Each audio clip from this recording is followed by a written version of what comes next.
네, 앞에 있는 이 글자가 호랑이, 범호입니다. 자, 호랑이가 무섭죠.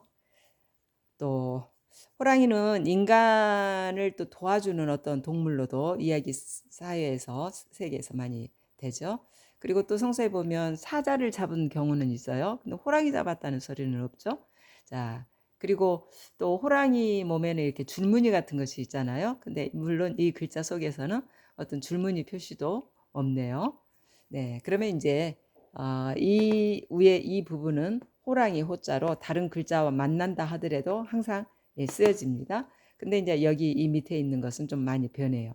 이거는 뭐냐 하면 안석괴라는 그 글자입니다. 자, 안석괴 무슨 얘기일까요?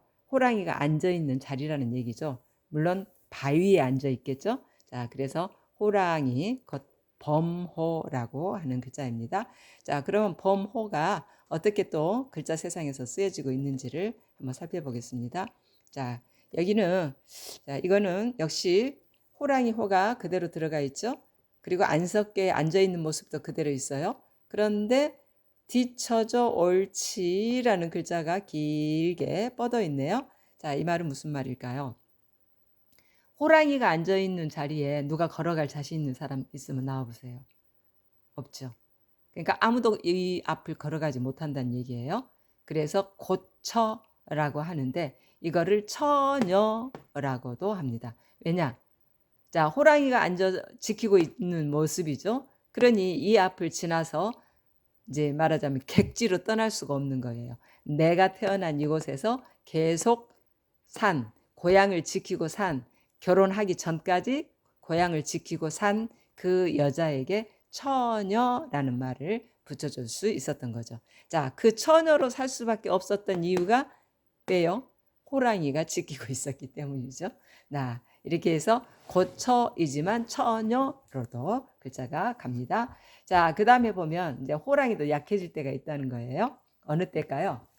네, 여기 보면 이제 호랑이 호는 그대로 들어갔죠. 근데 지금 이 글자요. 이 글자가 지금 함정이에요. 함정. 자, 위에다가 쓸쓸쓸쓸하니 이제 그 넝쿨로 덮어놨지만 여기 구덩이가 지금 파져 있는 거예요. 만약에 호랑이가 지나가다가 이 구덩이에 빠지면 아무리 힘센 호랑이라 하더라도 꼼짝없이 사람들에게 잡히겠죠. 자, 그래서 이 땅에 빈 공간이 있다 할 때는 빌허로 갑니다. 글자는 이렇게 쓰고요. 허. 자, 그러면 허자하고 잘 어울릴 수 있는 말이 뭐가 있죠? 허공이라는 게 있죠.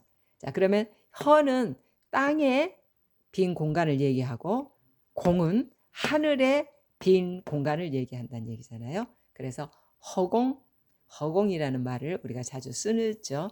그 다음에 아까 호랑이도 이런 함정에 빠지면 꼼짝없이 사람한테 잡힌다 그랬잖아요. 그래서 이제 허약, 병아리 약이죠. 네, 허약으로도 글자는 쓰여지고 있습니다. 자, 그 다음 글자를 보게 되면은요. 자, 호랑이가 생각을 하고 있나요?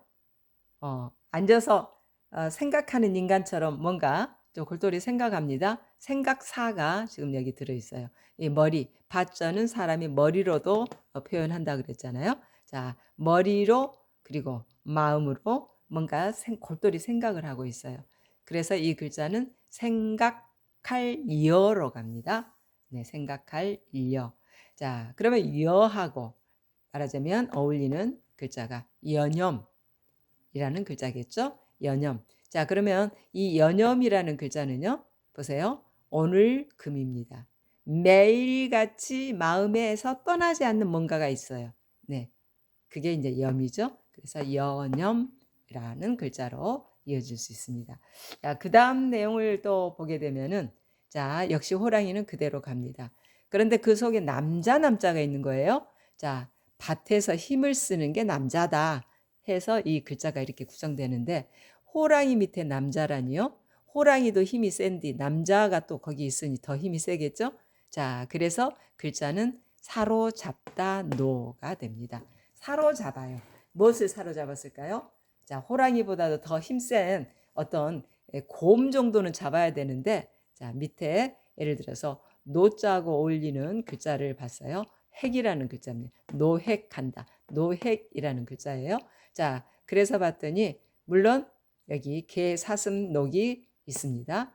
개사슴녹. 그 다음에 이제 풀초가 있어요. 그리고 꽁지 짧은 새가 있어요. 그리고 또우자가 있어요. 네, 그래서 노획을 했는데 뭘 노획을 했나요? 기껏 꽁지 짧은 어린 새를 노획을 했다는 얘기예요. 그것도 한두 마리가 아니고 한두 번이 아니고 여기 또우가 들어가서 계속 했다는 얘기죠. 자, 그랬기 때문에 자, 이런 글자가 생긴 거죠. 자, 말하자면 이별을 해야 된다. 이별. 곧 이별을 시켜야 한다는 얘기겠죠. 자, 여기에 이별할 때 들어가는 글자가 리가 있어요. 이거는 바로 아주 흉측한 저 동물이 여기 위에 그려져 있어요. 흉할 흉이라는 글자입니다. 그 다음에 이제 이 밑에는 동물의 발자국이에요. 흉한 동물의 발자국이 나 있는 거죠. 이런 곳에 꽁지 짧은 새, 어린 새가 있으면 이런 꼴이 되잖아요. 잡혀 먹히는 꼴이 되잖아요. 그래서 이런 곳에서는 이 어린 새를 분리해놔야 된다 하는 이별할 때 이 글자가 쓰였습니다. 자, 그런데 이제 그 옆에 글자를 보니까 호랑이가 글문을 배웠네요.